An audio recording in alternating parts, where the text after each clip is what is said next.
How you doing? Oh my God, I'm totally freaking out. It's so nice to see you. You know when the last time we met was? I remember it well. It was on a set. And It was. The St. Elmo's Fire set, yeah. And I had a huge crush on you, but weirdly, I decided to tell you that I had a huge crush on Corey Feldman. I mean, you must have had girls like falling at your feet. What was it like to be that guy? What I don't think I was. I think Rob Lowe was that guy. I was the other guy. You know, I was very shy person, and suddenly I was very in the public and present, and people were coming up to me and stuff. I found that all kind of weird and bizarre. I've heard that you felt like a little bit of an outsider sometimes with the Brat Pack. Like, what is your relationship now? What's going on with the other members? Well, the last meeting was canceled because of COVID, but we're going to have our next Brat Pack reunion next month. I'm so excited. Are you kidding me?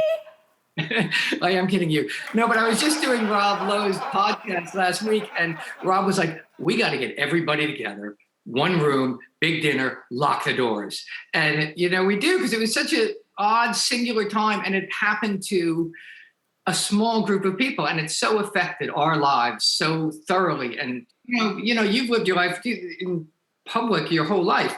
You're more public than me in that way, but it totally alters who you become as a human. Yes, absolutely. It's a very blessed thing. I mean, who are we kidding? It is a blessed thing. And I think you make a very conscious decision somewhere along the way of, you know, how you're going to handle and receive that kind of energy, and how you're going to treat people, and how you exchange energy is a very big question one must have to come up with an answer for. You know, I realized a long time ago, I just got too tired to just try to be nice to everybody, you know? Were you able to maintain that, or were you more like, I'm human, I'm honest, you're catching me at this moment? I have 3 kids, and my kids have melted down in public, and I have melted down in public so badly with them that at a certain point it's just like, oh my God, this is so humiliating, no matter whether you're in the public eye or not, you know? So you just sort of, there we are, warts and all. I'm so with you. I've had my daughter like on the pavement, like pounding and screaming. Oh my God.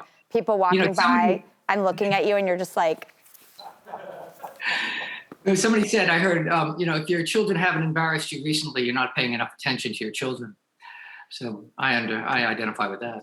I have a 7-year-old, and when he melts down, the world is ending, you know? At least I know somewhere this is going to pass. In the moment, it doesn't feel like it, but, you know, we have that perspective, whereas young people haven't lived the time, so they don't. But did you know that growing up? Because I will say, growing up in this business, you're expected to be an adult when you're a kid. And my relationship with my mom was like totally backwards. She wasn't a parent. Was yours backwards and turned upside down as well? Well, I started to become successful right as my dad was sort of having a challenging time. And so it changed the dynamic. My becoming successful changed the dynamic of every relationship that I had. How did you manage the relationship with your dad? I'm only curious because I had to really navigate things with my mom, and it took many years to figure it out. Yeah, it took decades. Like a lifetime. You know, I think I ran. You know, our relationship dissolved for a number of years, and then, you know, it sort of came a little together as we were older, and I started to have kids. And then as my dad was dying, we sort of. I went to be with him, and, you know, we kind of put down the baggage of our past and had sort of a beautiful thing. And, you know, that was more for my own kids to be a better parent. You know what I mean? Because I needed to reconcile with my dad. There'd been a lot of baggage that I carried around, whether it was real or not, for years and decades. And to be able to just go dump it and say, you know, I love you was a powerful thing. I just love that. But I have to say one thing. My entire life, I've had one wish when people said, what would you do if you didn't do what you did, occupationally speaking?